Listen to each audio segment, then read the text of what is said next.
O sea que ese acceso a Internet está con nuestros niños y está en nuestra casa.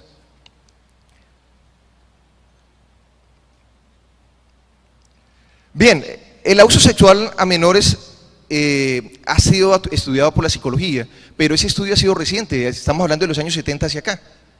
Entonces se dieron cuenta algunos profesionales que sí habían unas consecuencias en los menores en estos contactos que se venían dando y que eran muy frecuentes, y se empieza a estudiar el abuso sexual a menores. Por ello, la necesidad de que empecemos a mirar esos cambios que están ocurriendo en esta modalidad. Ya hablamos de el factor de que esté aumentando el acceso a las tecnologías, y resulta que los menores son las personas que más acceden a Internet. La mayoría de nosotros, que todos son adultos, tenemos acceso a Internet muchas veces por el acceso a la universidad, trabajos de universidad, nuestro trabajo, algunas veces la parte de diversión, de la parte social, pero generalmente los niños tienen acceso a juegos en línea, tienen redes sociales, tienen Facebook, ¿sí? Un niño de 8 años tiene Facebook y él sube sus fotos y él coloca información de él en el Facebook y no le pregunta a la mamá si puede subir la foto o no, sino que él ya sabe subirla, porque él tiene su celular y puede descargar la foto es más, desde el celular la sube al Facebook. Entonces, nuestros menores son en gran mayoría los usuarios de este Internet. La facilidad que hay para encontrar estas herramientas, cámaras, conexiones de Wi-Fi, los escáneres celulares, ha hecho que esto sea muy fácil de acceder. Cualquier persona puede tener acceso a cualquiera de esas herramientas, son fáciles de conseguir. El anonimato que permite el Internet hace que sea uno de los factores por los cuales más se escoge. Si bien ahí, ayer cuando estaba el coronel Pedro López, sí hay una IP que me queda un rastro allí en la computadora, hay programas en la actualidad que dificultan ese rastreo de esa IP. Y eso lo saben los acosadores. Ellos tienen acceso a esa información. De pronto nosotros no hemos tenido necesidad de tener que evitar nuestra IP, pero hay programas que se encargan de eso. Entonces, el anonimato que aún se presenta, a pesar de todo lo que se está tratando de hacer, está llevando a que se sigan en aumento este tipo de situaciones delictivas. Y hay un factor importante. Los padres consideran que como su hijo está en la casa, está seguro. No, el niño está en el cuarto, no está afuera, afuera le puede pasar algo. Ese exceso de confianza de los papás ha dejado que los niños, los menores, sigan accediendo, sigan realizando actividades que ellos ni siquiera conocen. Y más adelante es que se dan cuenta de esa situación cuando ya es más grave. Entonces, esa confianza de los papás está llevando a que sea también un factor importante en su presencia. Pero bien, hay un autor, Casey, que habla de que estos comportamientos siguen siendo los mismos abusadores clásicos. Lo único es que se están valiendo de herramientas que impiden su ubicación, herramientas que le permiten actuar con mayor facilidad. Un delincuente de estos que fue detenido en España tenía 90 víctimas en proceso. O sea, tenía 90 contactos con personas, con niños, con los que ya había empezado esa actividad delictiva. Ya habían caído algunos de ellos, pero tenían 90 niños que tenía contacto con ellos todavía. Entonces, es una facilidad para muchos el utilizar ciertas herramientas para mejorar para ser más efectivo en su delito, para tener más efectividad. Bien, los estudios de los delitos por la psicología o el derecho son recientes, delitos informáticos, son recientes. Ayer en la charla del coronel, sí, Colombia tiene unos muy buenos equipos de investigación en delitos informáticos, pero por la necesidad del país, esos delitos informáticos generalmente son de fraude y se investigan y dan con los delincuentes, pero muchas veces los delitos a menores que no son con redes criminales, sino son individuales, los delincuentes individuales, no se les presta tanta atención porque se deben dar resultados hacia las redes criminales. Y estos delincuentes no son perseguidos, o por lo menos no hay los recursos necesarios para poder perseguirlos. Esto lo hablamos yo con personas que se encargan del CAIBAS. El CAIBAS es el Centro de Atención a Víctimas de la Violencia Sexual en Colombia, y ellos me decían, pero es que no tenemos los recursos suficientes. O sea, tratamos de hacer lo que más podemos, pero en realidad no tenemos esos recursos. porque los recursos están dirigidos a otro tipo de delitos, como lo contó ayer el coronel. El ciberacoso sexual a menores, entonces, ¿qué es? ¿Sí? Ya sabemos que utiliza el Internet, utiliza medios tecnológicos. El acoso sexual a menores es un nuevo tipo de abusador sexual infantil. Busca a sus víctimas por Internet, las ubica, se pone en contacto con ellas, se gana la confianza y luego efectúa su delito. Ese es el famoso ciberacoso sexual. Para entender este ciberacoso, yo quiero hacer un análisis de la conducta como tal, el modus operandi de muchos de ellos. El primero de ellos, hay una fase de búsqueda. ¿Cómo se consiguen las víctimas? Sencillo, foros a los que acceden los niños, juegos en línea, que es muy frecuente y muchos de sus niños en sus casas juegan en línea y pueden hablar con las personas con las que juega o con las que creen estar jugando.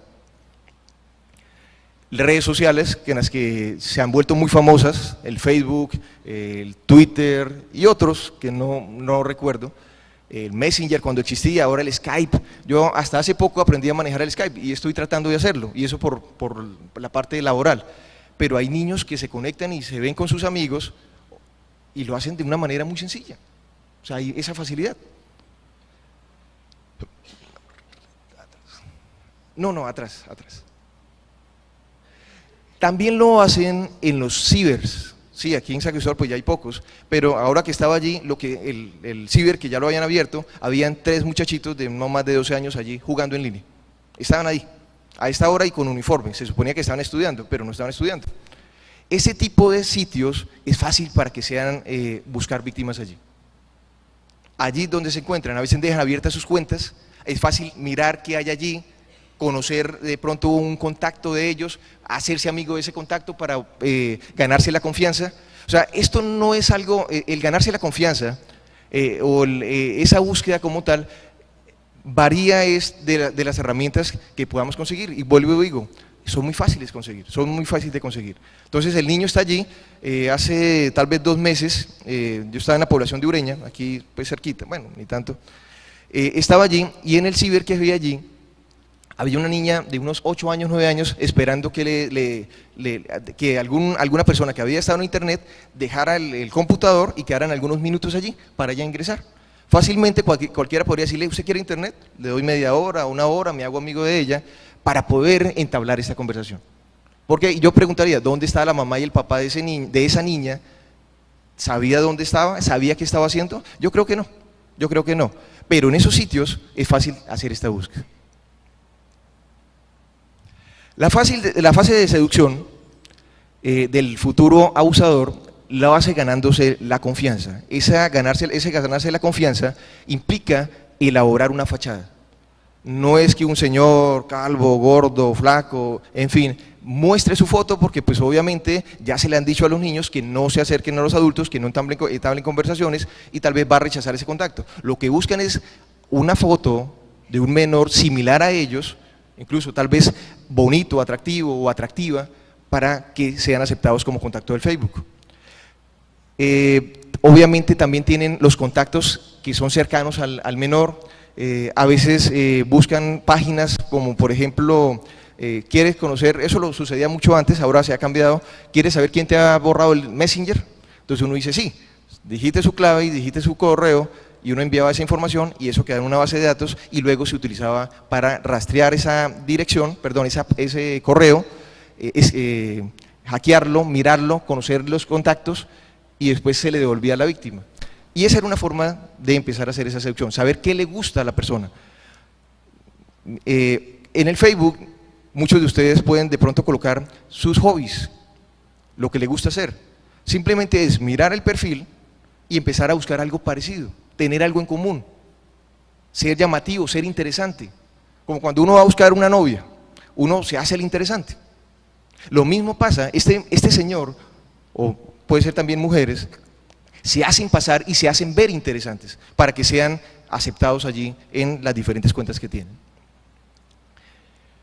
La fase de interacción sexual abusiva es un proceso gradual, es progresivo, puede tener comportamientos exhibicionistas y voyeristas, y en este momento se puede hablar de abusos sexuales.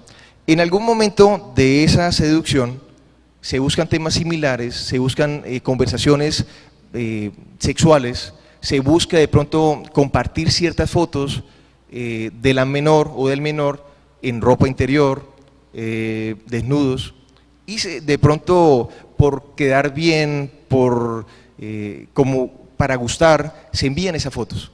Y esas fotos quedan en el archivo de esta persona y finalmente con esas es que empieza él a intercambiar con la víctima y empiezan a quedar allí. Y pasamos a la siguiente fase, que es el secreto.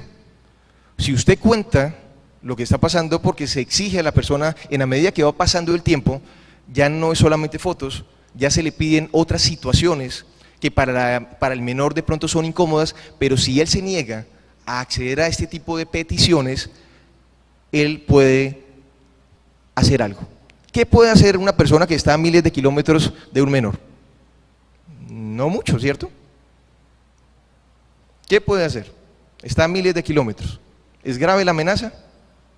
Yo diría que sí, muy grave. Su foto, lo que usted me mostró, lo que usted hizo, se lo voy a mostrar a sus papás y se lo voy a mostrar a sus compañeros del colegio y lo voy a subir a internet y todo el mundo lo va a ver.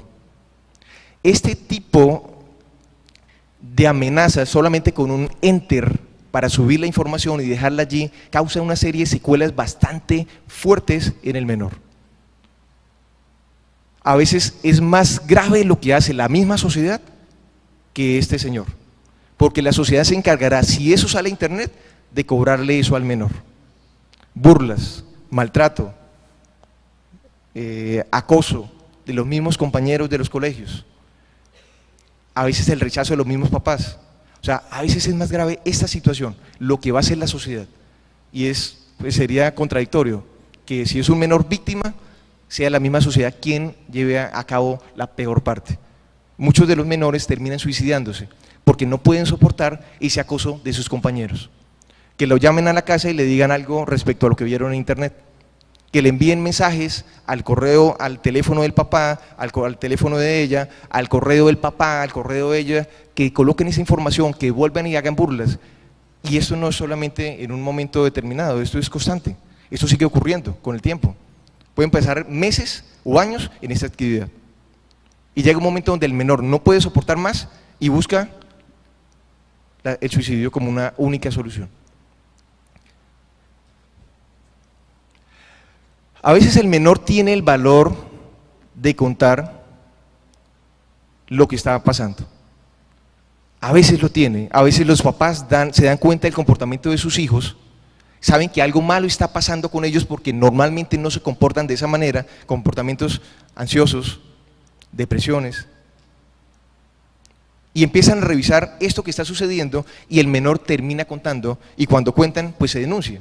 A veces, porque a veces el papá dice, bueno, ¿y ya qué se puede hacer? A veces es más vergonzoso saber que mi hijo se tomó fotos desnudos en el computador y se lo envió a una persona que no conocía y a veces, esa vergüenza a veces el papá no quiere pasarla y mejor dejan esta situación.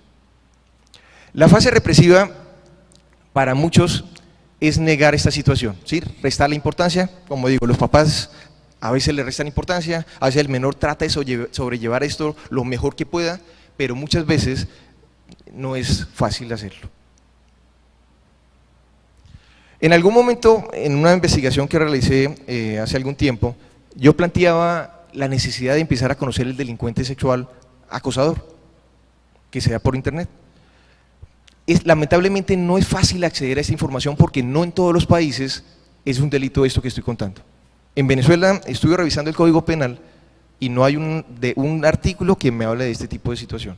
En Colombia hay uno, el 219A, si no recuerdo, del Código Penal, que medianamente se acerca a esta posibilidad, pero tampoco hay claridad en que esto no se pueda presentar. Creo que el único país en América Latina que ya considera el grooming o el ciberacoso sexual a menores como delito es Chile. De resto, creo que ninguno lo está viendo como un delito. España, bien, es considerado delito. En algunos estados de Estados Unidos también es un delito, pero no hay facilidad en que nos pongamos de acuerdo con este tipo de problemáticas. Entonces, esa necesidad de empezar a hablar de un delincuente, de un perfil, está. Yo alcancé a hacer, pues lamentablemente por tiempo no podemos hacerlo, alcancé a hacer un perfil a partir de las capturas que se habían hecho y se habían publicado en prensa, en España, en Chile, y empecé a recoger como ese perfil. Y empecé a hacer un perfil aproximativo de ese delincuente, pero ya será de abordaje en otra charla. Bien, pero entonces si no hay contacto físico, porque no es el abuso sexual clásico, entonces no hay daño. ¿Será que sí? ¿Será que no? Pues no le pasó nada al niño, el niño está enterito, no le pasó nada. Afortunadamente no se culminó esta situación, pero ¿será que genera daños?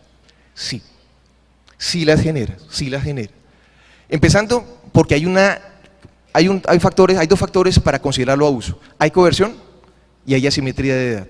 El acosador tiene una edad distinta del menor, tiene años de experiencia, no es un novio, es que tiene novio por internet, pero ese novio por internet tiene más años que ella, tiene experiencias y no puede darse una relación de un niño de 12 años con alguien de mayor 5 años que él, no se puede.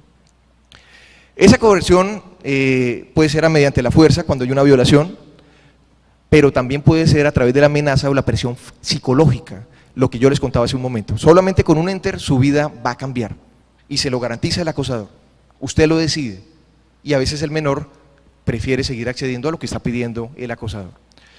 El engaño, a veces se hacen pasar por señores que son fotógrafos, me disculpará si alguno es fotógrafo, pero hay fachadas que se dan de esa manera, donde yo ofrezco mis servicios y yo puedo hacerla famosa, yo puedo hacerla una estrella de la televisión, déme la oportunidad, déjeme tomarle unas fotos, déjeme verle unas fotos.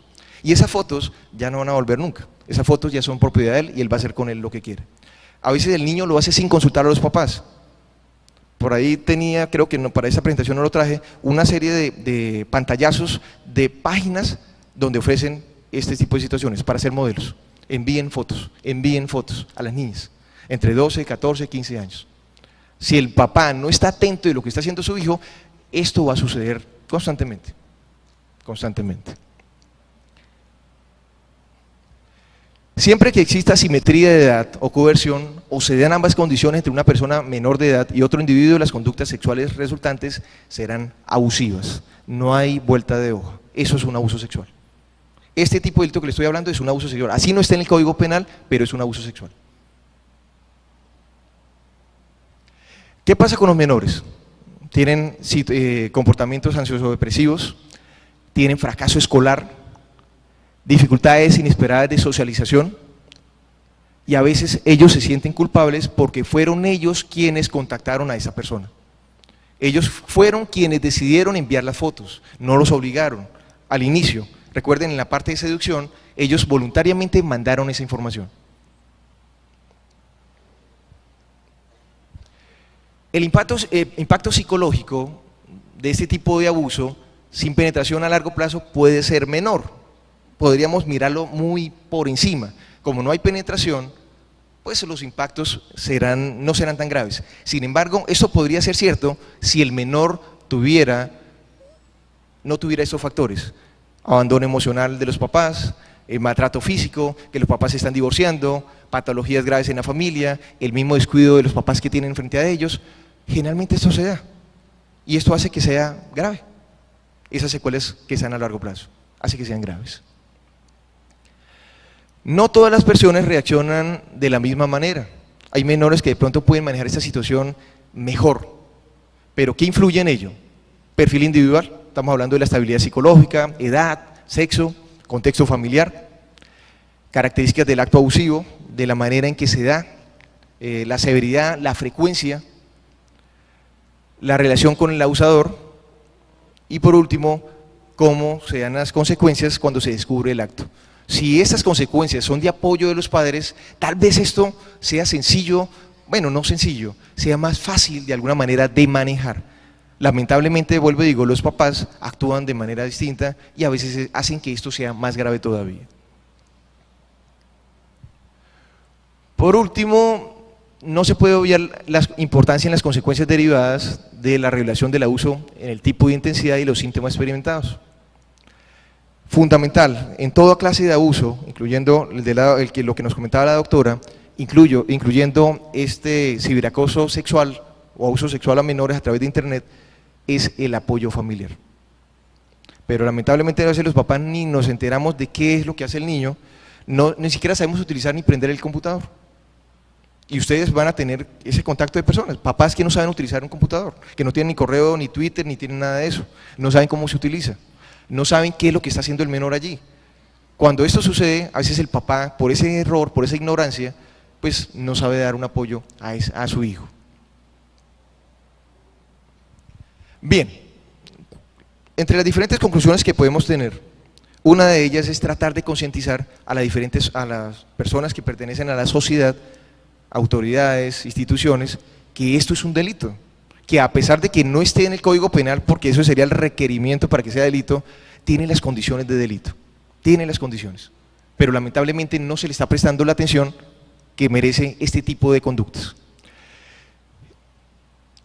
Incluso en la misma sociedad. El papá, yo espero que a partir de esta conversación, si hay papás, vayan y prendan el computador de su hijo, miren la cuenta de Facebook de su hijo y miren qué información tiene él allí. Miren los contactos que tiene. ¿Usted los conoce? ¿Tiene 150? ¿Tiene 200? ¿Tiene 1000? He visto niños que tienen hasta 1500 contactos. Yo no tengo tantos contactos, yo tengo como 80, no más. Y los conozco.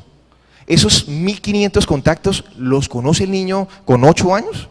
Yo tengo 35 años y conozco apenas como 80 personas por el Facebook, y ese niño con 8 años, con 10 años, con 12 años, ¿conoce 1500 personas? No, no los conoce. No los conoce. No saben quiénes son. Solamente conoce la foto que está allí y aparecen en el perfil de esa persona. No lo conoce. Yo pensaría que esto es fundamental. Si aquí hay docentes de primaria, de bachillerato, esa información les sirve. Es importante que ellos cuiden lo que están haciendo por internet. Es una fácil manera de caer víctima de un delito. El abuso sexual clásico y el acoso sexual a través de internet finalmente poseen similares características. Tienen características muy parecidas. Por esa razón se hace imprescindible comprender las variaciones que generan el uso de las nuevas tecnologías. Además, la gravedad de las secuelas emocionales acaecidas en los menores dependerá de factores particulares. Que esto sea más grave que en otro menor, las particularidades de esa familia, del menor, para que esto sea grave o por lo menos sea más manejable. Existen pocas diferencias en las consecuencias que evidencia el menor víctima de abuso sexual físico y el que no ha sido, y el que lo ha sido del acoso sexual a través de internet.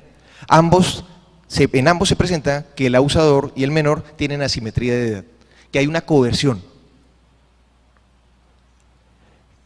hay intimidación, y finalmente este tipo de factores influyen en que se dé el acto como tal abusivo. ¿Podemos ver el video? Hay un video con el que yo quiero finalizar, y yo sé que tal vez algunos lo han visto, pero yo quiero que lo vean a partir de lo que yo les he dicho. Creo que van a tener un poco más de herramientas para entender ese caso en particular.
Bien, el video que quería presentarles es, bueno, no sé, todavía están allí tratando de, espero que mientras termine de hablar, ojalá, ¿sí? Bien, bien, bien. Es un video muy sencillo que ustedes, ojalá podamos apagar la luz, quiero que hay muchos subtítulos. ¿Y podemos iniciarlo nuevamente, por favor?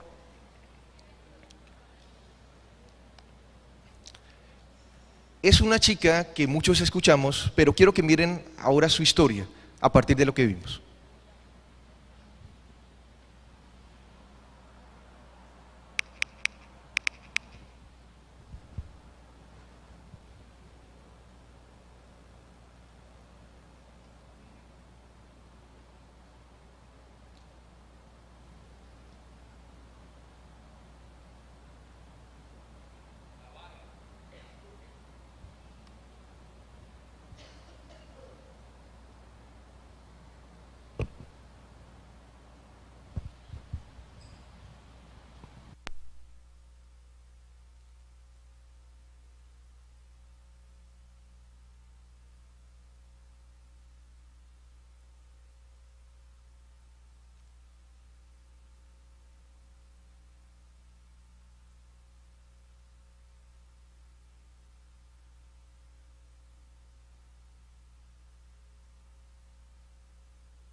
Aló. Bueno, ese es el caso de Amanda Tut.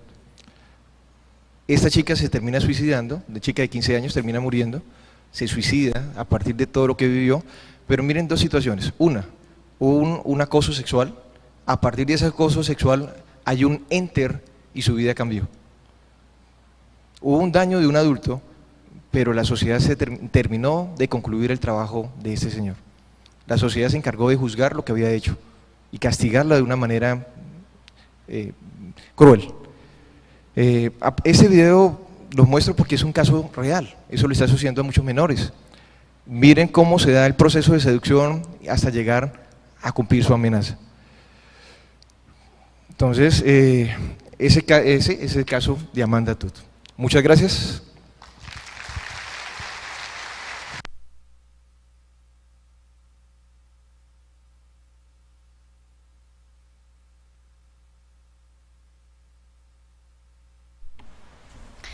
Excelente presentación.